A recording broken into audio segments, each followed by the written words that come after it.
Alright, I am weirdly proud of this game I just played, this open random I played versus Aicila. And I think it comes down to I think he played perfectly. I think he played really, really well. And I still snuck out a tie here. I'm quite proud of this tie, and I even played it pretty quickly. Um, he started A8, 3, 7, and 9, and I had been sort of skimming if he had good starters, and I hadn't seen much. And this is just obviously very strong. If I capture it, he has serious combo potential against any way I capture it. I either have a 7 facing out or a 6 facing out. Either is pretty uncomfortable. One thing to note is it would be nice if I could now recapture in 5 in a way that sets myself up in 6, but any card I would have a high enough number facing out that I'm not going to be able to set up threats in 6 if I go 5. So I'm probably looking at L's kind of thing here, and this type of position looked very scary to me to walk into. Turns out this one happens to hold, but I was having trouble evaluating whether I could capture and force the action and lead to a tie, and I didn't find a way there. In fact, I was struggling to find moves at all. I don't think I want to do something like try to play in 5 and a big setup there, because I thought they just block here and they still have all that combo potential against any way I capture. So I assumed this kind of position was terrible for me. The solver actually says this holds as well. Um, but I have to find a move like this to hold here, which was not a move in consideration because the whole point was to set up a threat in 8, not to not play an 8. The other ties are in 7, which is a type of move Deli sometimes finds, but I tend not to. So that type of position looked really bad to me, I think. Setting up 5, playing in 5 to set up 6 when I don't actually have a threat in 8 is just asking for it because I'm going, hey, I have both sides, but I don't actually have both sides. And I thought that was just asking for trouble. I looked a little at options in 1, 3, and 7, but I didn't really see anything. I tend not to check in 2 and 4 unless I'm completely out of ideas or have an obvious vertical or horizontal strength. So if I have an obvious horizontal advantage, I might go here, leading to a side-to-side game. You know, any card there. I'm not saying that card specifically. If I'm up-down, I might go here. But I didn't think that was the case. So there are some, ideas in various squares that I didn't find. I ended up settling for this move, which was not a move I was all that happy with. It is safe, but my opponent, as I saw and expected, can set up safely against it. I was expecting this move rather than this one, and he did indeed play it.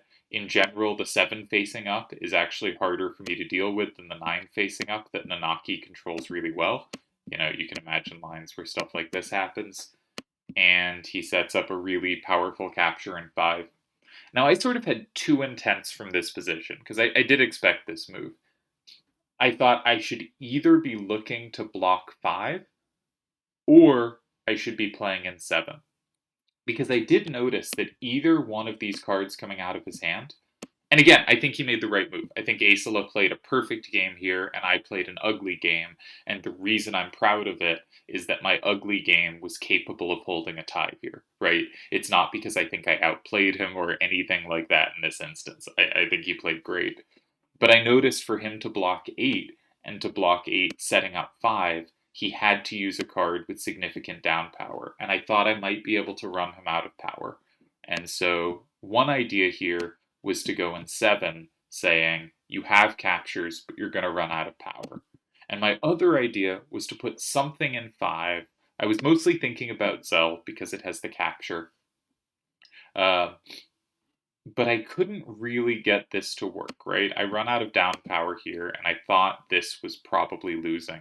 I'm apparently wrong. I do have a tie here. I did not consider this. The point is, I have this plus wall in 2 with 5A, 7, 6, and any card they can put in 4 forces a flip of 5. I did not see this when I was looking at Zell. Apparently, Zell 5 does lose, but it loses to this move, where this makes some sense. They just completely sweep me on the left, right? They can even sack this card. Let's find the line for ourselves. Let's not ask the solver. Yeah, 7, 6, 8, 5 is going to sweep me up down. So I think they can just capture here, importantly setting up a same in 4 to make sure it has the extra capture, and that should do it. Interesting move. This is a clever move to spot in 3. Good position to practice calculating, like which way to attack this. Again, I had assumed kind of something in 7. Not this, because this gets comboed, but something in 7. But 3 actually very strong here. Which is kind of the 3 squares you look at first, 1, 3, and 7. I think you look at 7 first here, but you probably look at 1 before 3, just because 3 doesn't have the capture. Now 1, it's pretty hard to sweep here, so maybe you look at 3 first. But you're really going to spend a while on 7 here. 3 is not obvious at all, but it is probably the second square you look. So in a 5-minute game, I think Aicila definitely would have beaten me here. It turns out there is a tie in 5. I did not consider it. It's this one, which again, I find moves like this very difficult to find because I'm not trying to capture anything and my card is quite vulnerable. Once you start looking at it, it does make some sense. There's not an easy way for Aicila to go in 7. There might be options in 3. Again, we could imagine side-to-side sweepers here. But in this one, I have Zell left in my hand, which is useful going up-down and might provide a little more safety, so I don't just get swept by 7, 6, A5 in the end. Again, I didn't consider this move at all. I didn't see the possibility. But I did see that I was pretty sure 7, A5, 6, and 7 tied. And I sort of had to calculate just 2 lines to justify this, or I just noticed 3 things to, I thought, calculate correctly the last 5 moves of the game. Firstly, I threatened to block 5. And specifically, I threatened to block 5. Well, it's hard to say with which card, right? But if I do block 5, because he has combos from 4 on anything I could put in 5, right? Nanaki is comboed by 5, A6, 7, and other cards can be comboed by A8, 7, 3, though potentially I have the combo back, right? If you imagine something like this, if he combos, I do have the combo back.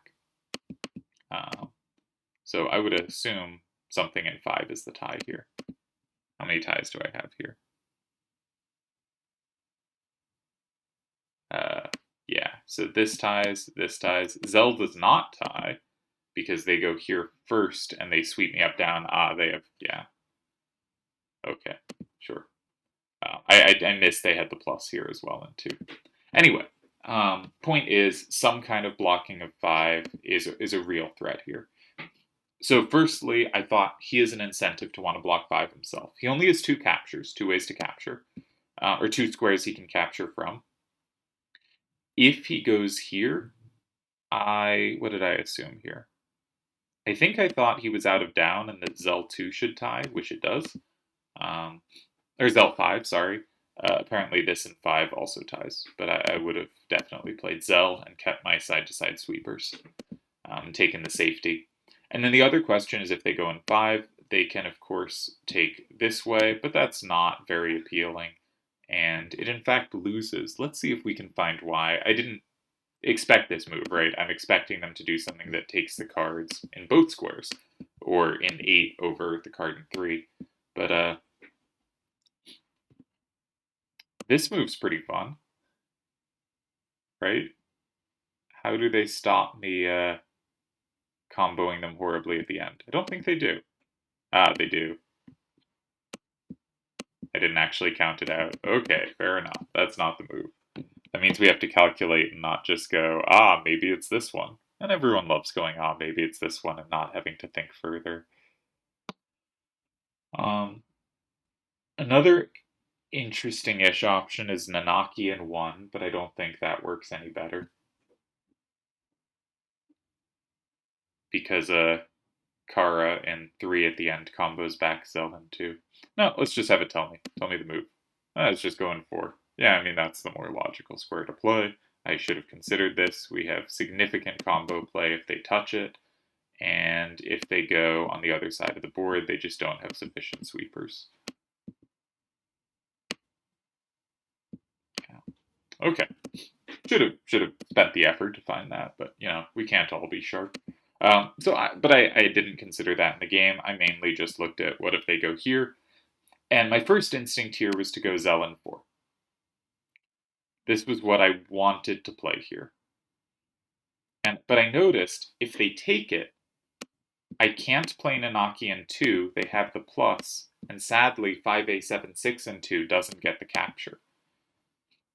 So I thought I need to do it in such a way that I have a response to 7-6-a5 in 1. And that led me to, why not Nanaki in 4? They still don't have the capture with this, and now I have full coverage of this with Zell. And so this was my plan when I played in 7, was I go here, they go 5. It really looked like by far the most appealing move, but they really can't capture that much going down. So as long as I play something that's a little tricky for them, I should be able to hold. And by keeping Zell in my hand, I stop that move. This one, I'm just safe. If they go in 2, they don't capture anything. I always have 1. Now, 2 is like losing, right? But I don't calculate to check if it's losing because my point is, I mean, if it's losing, they're not going to play it. My point is just, I know it doesn't beat me. And doing the quick scan of their moves, what we're looking for is, I know I'm not going to win here. What I'm looking for is, does this beat me? No, I can block 2. Does this beat me? No, I can combo in 2. Does 2 beat me? 2 does not beat me. I always have 1. Does 3 beat me? And he did, in fact, play in 3. If he goes here in 3, I can play this way. I can also just capture from 2. And if he goes this in 3, which is what he played, I can either capture in 2 or, I guess this way as well. Well, everything ties but this, really. I played this tie.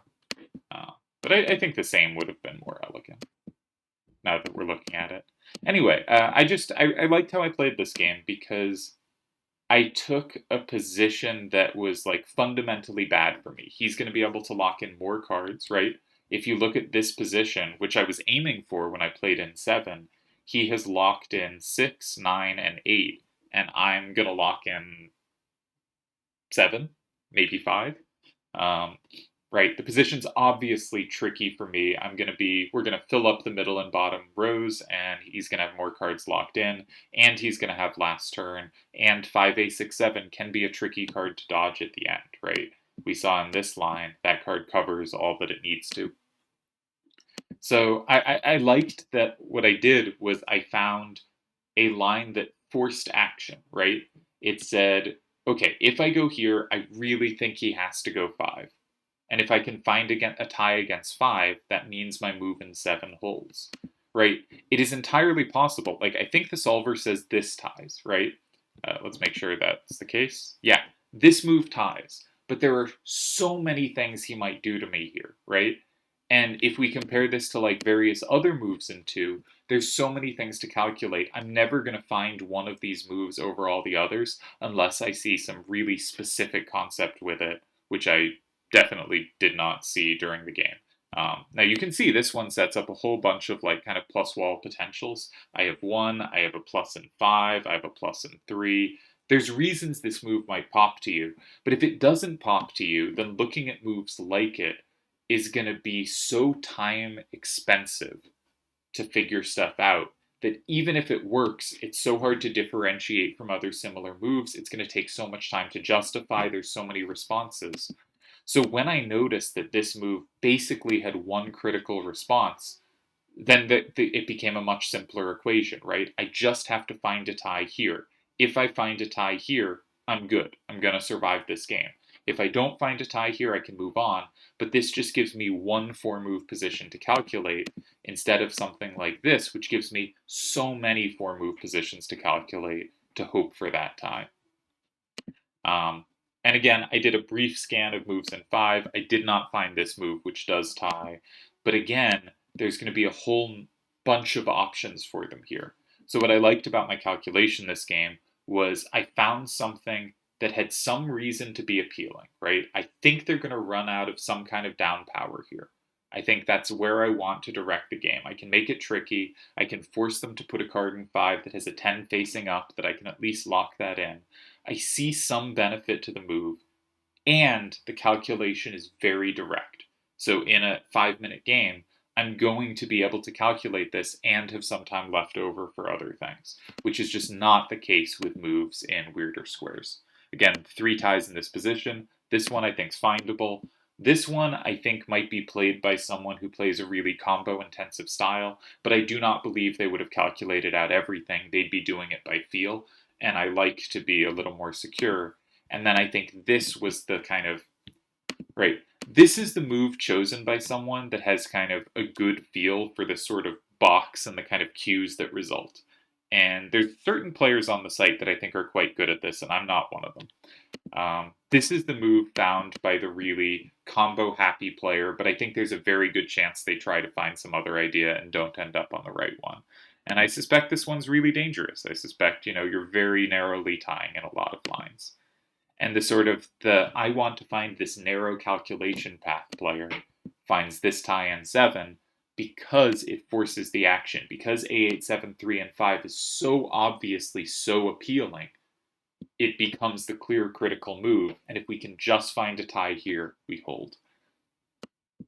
And I did find a tie here, so I got to actually play this move very quickly, right? This was not a move I spent time on, because if this doesn't work, nothing does, but I had also checked it, right? And I had spent a few minutes to check it here, and then once we reached the position, I just played it confidently.